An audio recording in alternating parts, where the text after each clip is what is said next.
वाले एपिसोड में देखा था कि आर्थन उसको बोल रही थी प्रार्थना करने के लिए। एरियल बोलती है वो मुझे एक इंसान की तरह नकल करने के लिए कह रही है, मुझे पागल कर रही है। आर्थन बोलती है प्लीज महान आर्थन ऐसे बोलो, मैं सुन रहा हूँ। घुटनों के बल बैठो और हाथें जोड़ो ऐसे। एरियल बोलती है मैं देवताओं का राजा बनने के लिए पैदा हुआ था। नहीं, शांत हो जाओ, सांस लो एरियल, पहले स्वर्ग लौटना बहुत जरूरी है। इस महान आर्थन प्लीज मेरी प्रार्थना सुने। एरियल खुद को बोलती है सहन करो एरियल, एक बार स्वर्ग लौट जाने के बाद ये सब तुम्हें नहीं करना पड़ेगा। एरियल तुम्हें क्या स्वर्ग लौटना इतना जरूरी है? वो बोलती है क्या तो अपने शक्तियों का इस्तेमाल करना भी नहीं जानते, और तुम इंसानों से ज्यादा अलग कहाँ हो? अगर आप वापस भी चले गए तो आप अपने आप को कमरे में बंद कर दोगे और बेकार में इधर उधर भटकोगे। सच कहूँ तो इंसानों की दुनिया में तुम अच्छा तरीका से रहोगे। एरियल बोलती है तुम बकवास मत करो, मैंने वही किया है जो तुमने कहा था, बकवास करना बंद करो। और वो बोलती है मुझे एरियल को ऐसे घुटने टेकना देखना बहुत अच्छा लगा, माफ करना, मैंने कभी तुम्हारा मदद करने का इरादा नहीं था, लेकिन पुराने समय के खातिर मैं तुम्हें एक चेतावनी दे सकता हूँ। ध्यान रखना कि इंसान को पता न चले कि तुम एक देवी हो, एक बिना शक्ति वाली देवी। तुम्हारे साथ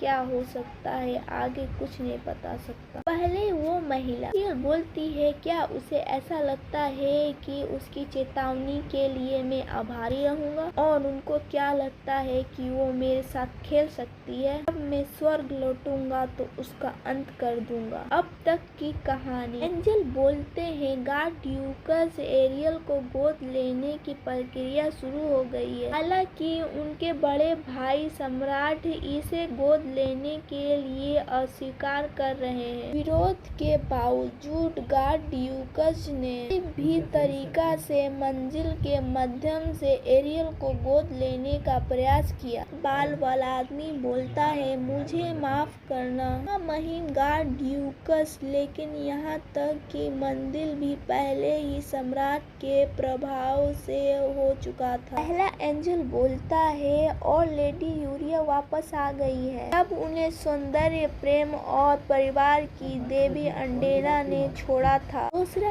एंजल बोलता है यूरिया तो जवाब भी दे ना पाई। अरे जरा रुको। और फिर आखिरकार मैं लेडी यूरिया के गोद ले जाने का क्या करूँगा? तुमने क्या बोला? एरियल बोलती है वैसे सौंदर्य, प्रेम और परिवार की देवी अंडेरा वो, और अगली बार जब हमारी मुलाकात होगी तो मैं उसे इतनी आसानी से नहीं जाने दूंगा। लेकिन एक बात है कि एरियल ने अपना परिश्रम फिर से शुरू कर दिया। प्लीज कुछ नाश्ता कर लीजिए। किस बोलता है यंग मास्टर प्लीज रुकिए। वो बोलता है क्या अपनी बकवास बंद करेंगे? सम्राट द्वारा दिया गया उपघर जलाना तो लगभग देशद्रोही जैसा है। तुम्हें क्या पता है उस उपहार घर को तैयार करने में कितनी मेहनत लगी है? चीज चुराना जो एरियल को सही लगा आसान नहीं था। मार्कस बोलता है मैंने तो अपने बेटे की हिफाजत के लिए किया है, उस लालची भाई से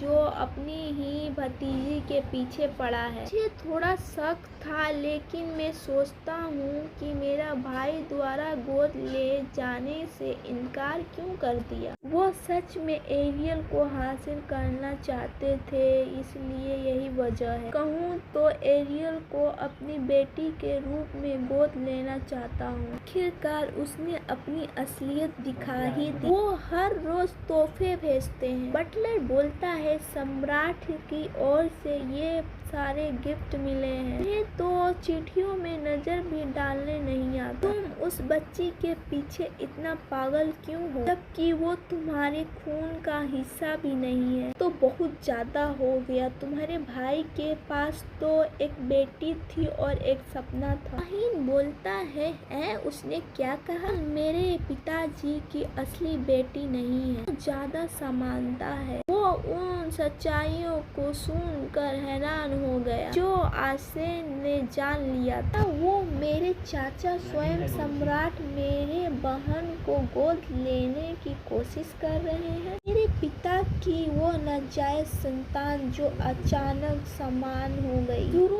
में लगा था कि वो एक घमंडी लड़की है, लेकिन मैं सच कहूँ तो वो एक प्यारी लड़की है। एरियल को बात सोचते हुए बोलता है, तुम कहाँ चले गए थे? यदि वो वापस चली जाएगी तो मुझे उसकी कमी महसूस होगी, इसलिए तो मुझे अपने जज्बात साफ साफ कह देना चाहिए। महाराज, क्या मैं एक बात कह सकता हूँ? वो बोलते हैं, आगे बढ़ो आर्सेन। मैं हमेशा से मानता था कि मेरे पिता एक ईमानदार हैं, इसलिए मैंने सोचा कि वो एक नाजायज बच्चे को अपना रहे हैं तो मैं हैरान हो गया, और वे भी मेरे पिता का नाजायज बच्चे, ऐसे चीज जो हमारी प्रतिष्ठा को ठेस पहुंचेगी। हालांकि उस समय मुझे लगा कि यह निर्णय मेरे पिता जैसा ही था और अपने अतिथि का सम्मान कैसे करना चाहिए। यही एक बात है जो मैं अपने पिता का सम्मान करता हूँ, इसलिए कोलैंड परिवार के सदस्यों के रूप में मैं अपने पिता को फैसला का समर्थन चुनता हूँ। वो बोलता है, सही कहा आपने। मेरा भाई एक जिम्मेदार आदमी है जो कभी भी अपने कर्तव्यों से मुंह नहीं मोड़ता। बड़ा भाई बोलता है, लेकिन यह एक बात है जिसे मैं कभी समझौता नहीं कर सकता। तो इसका मतलब ये काफी नहीं था। मेरे पास आखिरी तरीका है इसे इस्तेमाल करने का, और इसके अलावा कोई रास्ता नहीं बचा। बड़ा भाई बोलता है,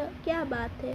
हाइन बोलता है, शाही परिवार इसकी मंजूरी नहीं देगा। इससे पहले कि महामहिम, तुमने मेरे दिल से पूछा था कि मैं क्या एरियल को अपने परिवार के रूप में स्वीकार कर सकता हूँ। अगर तुम ऐसे शासक हो तो निश्चित ही तुम शाही परिवार को असभ्य रूप से विचार करोगे। कहा, वे दोनों तो इसका गठन विरोध करते हैं। क्या समझदार बच्चा है। अब इसे स्वीकार करने के अलावा और कोई रास्ता नहीं है कि महामहिम सम्राट महोदय लौट आए हैं। क्या बिना किसी सूचना के स्वस्थ लाभ से लौट आए?